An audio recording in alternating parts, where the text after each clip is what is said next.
Salut! Aujourd'hui, un sujet très vaste qu'on va tenter de résumer le mieux possible. Les étapes de la construction d'une maison.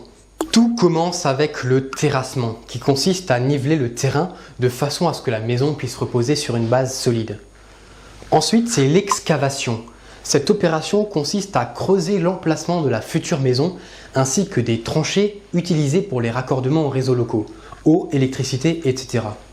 L'excavation est réalisée avec l'aide d'un géomètre qui va définir la profondeur du trou à creuser, de telle sorte à ce que la fondation soit hors gel, c'est-à-dire à une profondeur où le sol ne gèle pas par temps froid. Les fondations sont réalisées par des maçons qui vont installer un ferraillage et couler un béton de propreté dans le trou. Le soubassement, ce sont les premières briques que l'on pose et qui seront encore enfouies sous la terre. Elles peuvent permettre de créer un sous-sol ou un vide sanitaire, c'est-à-dire un espace entre les fondations et le plancher de la maison, ce qui permet une meilleure isolation thermique et hydrique. Il est aussi possible de faire un soubassement en hérisson, c'est-à-dire que le rez-de-chaussée repose directement sur les fondations. Dans le cas présent, il s'agit d'un soubassement en vide sanitaire bâti avec des parpaings. Et il ne faut pas oublier les accès pour les raccordements aux réseaux locaux. Il convient maintenant de fabriquer le plancher du rez-de-chaussée. Pour ce faire, des poutrelles sont disposées sur les briques. Ce sont des poutrelles de béton qui renferment des câbles d'acier torsadés. L'espace entre deux poutrelles est défini en fonction de la taille des ourdis choisis. Les ourdis, ce sont ces éléments creux, généralement constitués de béton, mais parfois de terre cuite, de polystyrène ou de bois aggloméré. Les ourdis se posent sur les rebords des poutrelles. Par-dessus, un treillis métallique est posé et une dalle de béton est coulée. Le treillis métallique permet de renforcer le béton qui devient alors du béton armé. Et voilà, la dalle constitue le plancher du rez-de-chaussée. Puis les murs peuvent être montés. Ici, la méthode dépend du type de matériau de construction choisi. Il peut s'agir de parpaing, c'est un bloc de béton creux qu'on appelle aussi agglo ou moellon, qui a l'avantage de posséder une bonne résistance à l'usure et aux intempéries. Il est peu coûteux, par contre c'est un très mauvais isolant thermique et il est imperméable à l'humidité.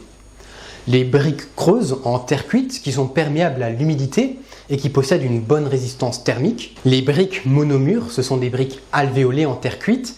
Elles possèdent de bonnes performances énergétiques mais sont assez coûteuses. En plus, la pose de ces briques est plus compliquée. Sinon, il y a aussi les briques en béton cellulaire ou thermopierre qui possèdent également de bonnes performances énergétiques. De nos jours, ce sont surtout des briques creuses qui sont utilisées. Elles sont fixées entre elles avec une fine couche de mortier-colle.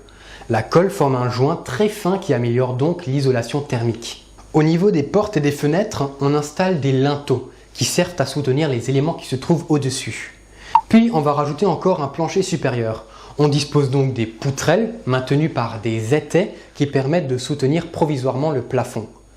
Puis on dispose les ourdis sur les poutrelles, en pensant bien sûr à laisser une ouverture pour faire passer un escalier.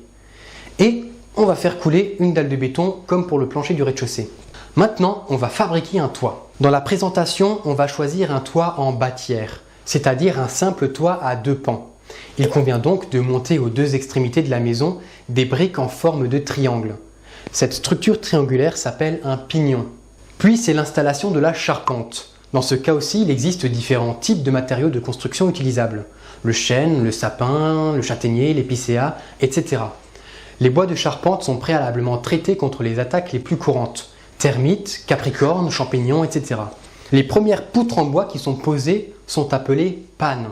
Ce sont sur ces pannes que vont reposer l'ensemble de la structure du toit. Les pannes sablières sont fixées sur les murs horizontaux, à la base du versant de toiture. La panne faîtière est posée au sommet de la charpente. On peut éventuellement rajouter des pannes intermédiaires qu'on appelle pannes ventrières. Puis les pentes des pignons sont mises à niveau pour en faire des pentes lisses. Cette opération s'appelle l'arasage. Pour ce faire, on réalise un coffrage avec des planches en bois et on fait couler un béton suffisamment épais pour ne pas couler hors du coffrage. On obtient alors une arase. Verticalement aux pannes, on fixe des chevrons qui sont des poutres plus fines que les pannes. Et sur ces chevrons sont cloués des lattes à toit nommées lithos. Les lithos sont posés horizontalement et doivent avoir un écartement régulier qui est défini par le type de couverture qu'ils doivent supporter. L'écartement entre les lithos est appelé pureau. Ensuite, c'est la pose de la couverture, c'est-à-dire l'agencement de matériaux recouvrant le bâtiment pour le protéger des intempéries. Là aussi, on peut choisir différents types de matériaux, comme les tuiles en terre cuite. Parmi les différents modèles de tuiles en terre cuite, on retrouve les tuiles canal, adaptées aux toits à faible pente, les tuiles plates, qui conviennent aux toits à forte pente, et les tuiles à emboîtement, qui ont l'avantage d'être faciles à poser et permettent de réduire le nombre de tuiles au mètre carré. Sinon, il existe aussi les mêmes modèles mais en béton, qui sont plus lourdes que celles en terre cuite, mais qui ont l'avantage de mieux résister au gel et qui ne se gorgent pas d'eau en cas de pluie.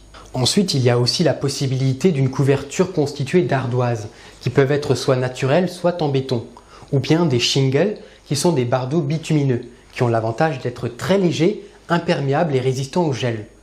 Il existe de nombreux termes techniques relatifs à la couverture, comme les faîtières, ce sont des tuiles demi-rondes qui recouvrent la panne faîtière, les arrêtiers qui se posent au niveau des arêtes entre deux pans de toiture, les noues qui se posent au niveau des arêtes rentrantes entre deux pans de toiture, le pureau qui signifie aussi la partie visible de la tuile, c'est-à-dire la partie en contact avec l'eau lorsqu'il pleut. La pose de la couverture confère au bâtiment le statut hors d'eau. Puis, la pose des portes et des fenêtres extérieures confère au bâtiment le statut hors d'air. Et c'est déjà la fin de la partie gros œuvre du chantier. C'est maintenant la partie seconde œuvre que nous verrons dans d'autres émissions. Dans la partie seconde œuvre, il y a l'électricien qui installe le circuit électrique de la maison, le plombier qui s'occupe des systèmes d'arrivée et d'évacuation de l'eau, le chauffagiste qui installe les équipements de chauffage, puis il y a la réalisation de l'isolation sur les murs, plafonds, toits, et le revêtement des murs avec de l'enduit ou du plâtre. Les dernières étapes consistent à équiper et à embellir la maison, éventuellement l'installation d'un escalier s'il y a un étage à la maison, ou la pose de carrelage, de linoléum, de moquette ou autre. Puis pour finir, l'étape la plus importante, la décoration.